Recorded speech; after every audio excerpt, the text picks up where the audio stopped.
अस्सलाम वालेकुम। मैं हूं अदनान और आप देख रहे हैं 98 पॉलिटिकल चैनल। तो दोस्तों, क्या हाल चाल है, कैसे हैं आप तमाम दोस्त? खैरियत से हैं? उम्मीद करता हूं आप तमाम दोस्त खैरियत से होंगे। तो आज जनाब जुमातुल मुबारक का दिन है।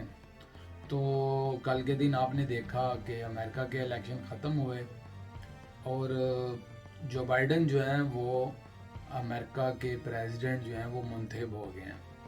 तो जिस तरह आपको पता होगा कि हमने अपनी पहली वीडियोस में कहा था कि जो सूरत हाल ट्रंप की जा रही है, क्योंकि ट्रंप बेसिकली जो है वो सूट ही नहीं करता इस तरह के मनसब के ऊपर, जिस मनसब के ऊपर उसको ला के बैठा दिया गया था। वो तो आपको पता ही है कि उसकी हरकतें जो थी वो सारी की सारी मदारियों वाली थी। तो बात यह है कि अवाम ने उसको रिजेक्ट कर दिया है। तो जो लोग उसको लाने के शौकीन थे, जो चाहते थे कि ट्रंप एक दफ़ा वो सदारत की कुर्सी के ऊपर आए, उनको पता चल गया है कि जनाब अमेरिका में जो है ना ये मदारी जो है वो लोग एक्सेप्ट नहीं करेंगे, और ऐसा ही हुआ। तो लोगों ने ट्रंप के मुखालिफ बहुत ज़्यादा वोट दिए। और मैं आपको एक बात बताऊं, अमेरिका के अंदर भी काफ़ी सारी स्टेट्स के अंदर जो है वो ट्रंप को जिताया गया है। और ये उल्टा चोर कोतवाल को डांटने वाला हिसाब है। तो वो जानबूझ के जो है वो वहाँ की सुप्रीम कोर्ट में चला गया है कि मैं लोगों को बता सकूं कि मेरे साथ जो है वो ज्यादती हुई है, मेरा वोट चोरी हुआ है।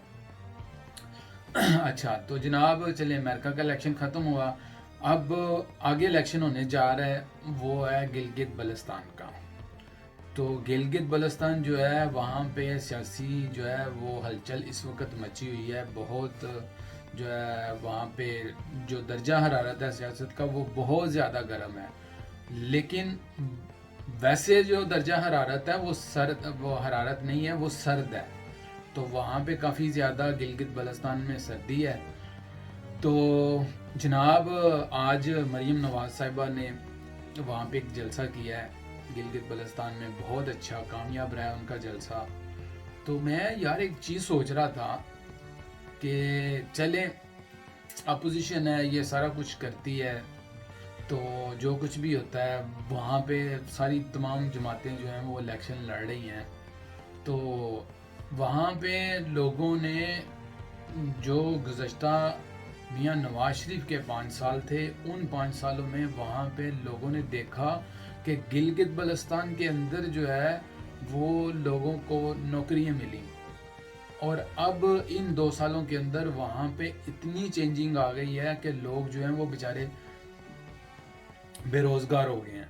तो उस बेरोज़गारी को वो रो रहे हैं, वो सारे के सारे जो हैं वो तड़प रहे हैं कि भाई ये देखो हमारे साथ क्या हो गया है। तो क्यों, आपको पता है कि वहाँ पे जो गिलगित बल्तिस्तान है वहाँ के लोग जो हैं उनकी लॉयल्टी जो है वो मियाँ नवाज शरीफ के साथ है। तो जब मियाँ नवाज शरीफ के साथ इस तरह का जुल्म हुआ, ज्यादती हुई, तो उसके बाद वहाँ के लोगों ने भी इस चीज़ को रिएक्ट किया। तो बात यह है कि खैर मरीम नवाज साहिबा का तो जलसा हुआ, मरीम नवाज साहिबा ने काफ़ी अच्छी तकरीर की वहाँ पे। दूसरी तरफ मैं आपको एक बात बताऊं कि इमरान खान ने भी आज जलसा किया है। इमरान खान न्याजी ने आज स्वात में जलसा किया है, और उस जलसे के अंदर उसने वही मदारीपन किया है जिसकी मैं बात आपसे ट्रंप की कर रहा हूँ। कि ट्रंप जो है, जो हरकतें ट्रंप करता था मदारी हरकतें, वही हरकतें आज इमरान न्याजी ने यहाँ पे की हैं। और आप देखें किस तरह के इसने बद अखलाकी के रिकॉर्ड तोड़ दिए हैं। यानी कि जो जो अल्फाज इसने बोले हैं यार, ये इसके शायान शान तो हैं ही, जो भी है ठीक है, ये शख्स तो गया गुजरा है। और भाई को कुछ शर्म करो, कुछ हया करो, इस मनसब का ही ख्याल कर लो कि तुम जिस मनसब के ऊपर बैठे हुए, वजारत उज़्मा की कुर्सी के ऊपर बैठे हुए हो, तुम वजारत उज़्मा के ऑफिस को तुमने मजाक बना के रख दिया है। वहाँ पे जो है यानी कि अजीबो गरीब सूरत हाल है इस शख्स की। ये ज़हनी तौर पे इतना चल गया हुआ है कि इसको ये है कि ये पीडीएम जो है ये अब इनका इत्तेहाद अगर कामयाब हो गया तो ये तो मुझे लेते जाएंगे। तो इस वजह से देखो इसने अपने तमाम जितने जितने इसके जो जो रिसोर्सेज थे उसने सारे के सारे इस्तेमाल करने शुरू कर दिए। और अब मैं आपको एक और बात बताऊं, आपको पता है आज जहांगीर तरीन भी जो है वो भी पाकिस्तान में वापस आ गया है। तो उसको पाकिस्तान आने की वजह आपको मालूम हो गई होगी कि उसने एयरपोर्ट पे आते सारे बयान दिया है कि अपोजिशन का काम होता है इल्ज़ाम लगाना। भाई शर्म करो, तेरे ऊपर केस बना है, नैब ने तुझे हाथ डाला है, सिर्फ लिस्ट में तेरा नाम आया है और तू पाकिस्तान छोड़ के भाग गया। 7 माह तू भागा रहा है अपने इलाज के चक्कर के अंदर। चलें बेलफरज मान भी लिया जाए, अगर मान भी लिया जाए कि चलो जी तुम इलाज कराने के लिए इंग्लैंड गए थे, अगर हम मान लें कि इलाज कराने के लिए गया है जहांगीर तरीन इंग्लैंड में, तो इसके बाद आप ये बताएं कि इन 7 माह में इसकी कोऑर्डिनेशन क्यों नहीं रही। ये शख्स तो जहाज में लोगों को बार बार के ला के जो है वो सिलेक्टेड लोगों को ला के जो है इमरान खान की हुकूमत बनाने वाला था। और इसका बयान अपना आपको याद होगा, इसने कहा था मेरा काम इस हद तक था कि इमरान खान को वज़ीर आज़म बनाना, मैंने बनवा दिया, मेरा काम ख़त्म हो गया। तो आप इसके बाद आप एक बात का अंदाज़ा करें कि ये 7 माह इसकी कोऑर्डिनेशन कोई नहीं हुई। इन्हीं के लोग जो हैं वो जहांगीर तरीन के ऊपर इल्ज़ामात लगाते रहे हैं। जब ये नवाज शरीफ के पाँव पड़ा जाके उधर जाके इसने कहा है कि खुदा के लिए मियाँ साहब जो है हमसे सुलह कर लें, ये तो वाकईतन ही हम ज़हनी तौर पर मजूर शख्स को हमने सपोर्ट कर दिया। तो नवाज शरीफ ने कहा नहीं भाई ये नहीं हो सकता, ना हम आपसे ना सियासी किसी किस्म का कोई तल्लक जो है वो इस्तवार नहीं करेंगे। और नवाज शरीफ ने जब उसको दुदकारा है तो वो जनाब उस नवाज शरीफ के दुदकारने के बाद जाके फिर उसने अपने पुराने वही रिलेशन जो हैं, जो कि मैं आपको एक कोड वर्ड में बता देता हूँ कि इंग्लैंड के अंदर एक मियाँ साहब और हैं, ठीक है, उनके ज़रिए इन्होंने जो है वो ताजर शख्सियत हैं, उनके ज़रिए इसने फिर दोबारा अपने तल्लुकात जो हैं वो बाजवा से बहाल किए हैं और इमरान नियाज़ी से बहाल किए हैं।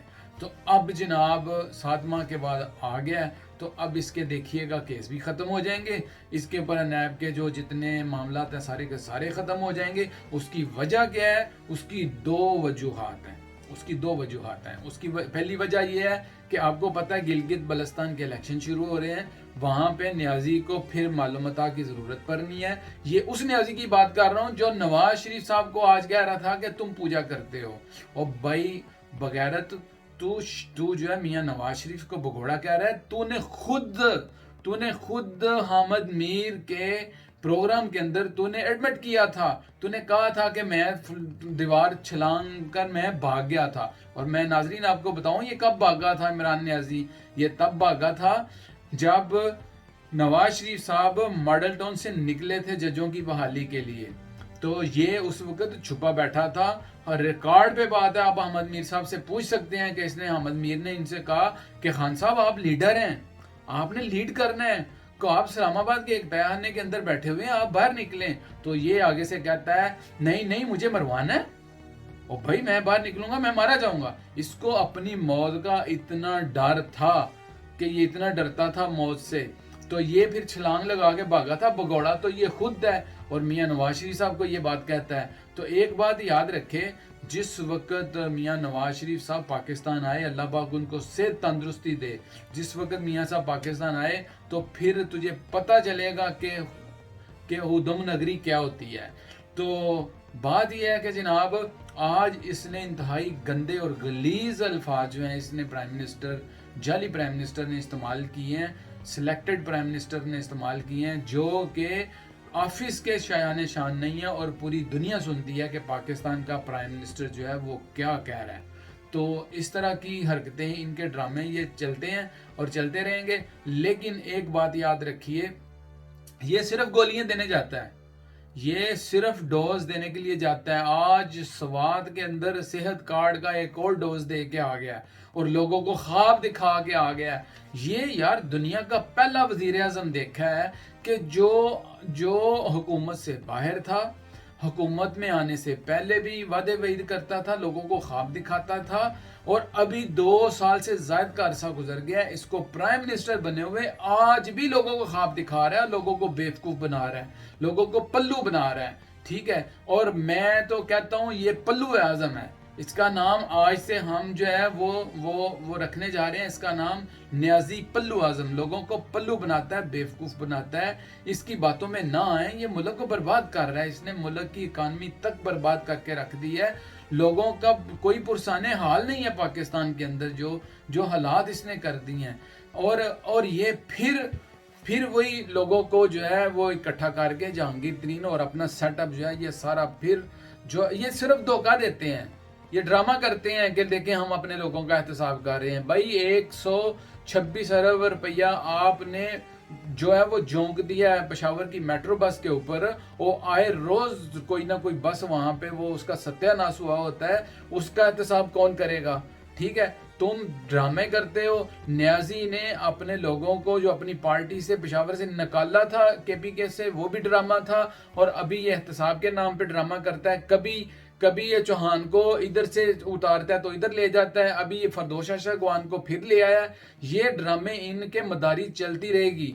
तो एक बात याद रखिए कि जिस दिन अवाम का पारा फटा, अवाम एक दफा निकली, तो न्याजी साहब आपको जो है वो छुपने के लिए जगह नहीं मिलेगी। आपको तो नहीं मिलेगी, याद रखिए, आपको लाने वालों को भी नहीं मिलेगी। ये चीज अवाम बखूबी जानती है। पूरी की पूरी 24 करोड़ अवाम को पता चल चुका हुआ है कि किस तरीके से बाजवा डॉक्ट्राइन के जरिए जो है वो इलेक्शन जो है वो हिक किया गया था, चोरी किया गया था, और उसके बाद इस सिलेक्टेड को जो है वो पाकिस्तान के ऊपर जो है ये फिर ला के मुसल्लत किया गया है। तो ये मुसल्लत की हुई जो है गवर्नमेंट जो है ये किसी सूरत में भी आपको कुछ नहीं कर सकती, मुल्क और वतन के लिए कोई सरवाइव नहीं कर सकती। ये बात आप लिख लें। और बात रही कि ये इमरान न्याजी जो कुछ कर रहा है, जो कुछ बोल रहा है, ये इसका इंशाल्लाह अल्लाह के फजल से ज़रूर काटेगा। तो मेरी तरफ से आप तमाम दोस्तों को मोहब्बत भरा सलाम। अपने हमसाए और दोस्तों का ख्याल रखिएगा। इंशाल्लाह नेक्स्ट मैं अपनी वीडियो में एक नए टॉपिक के साथ ज़रूर हाज़िर होऊंगा। ओके जी, अल्लाह हाफिज़।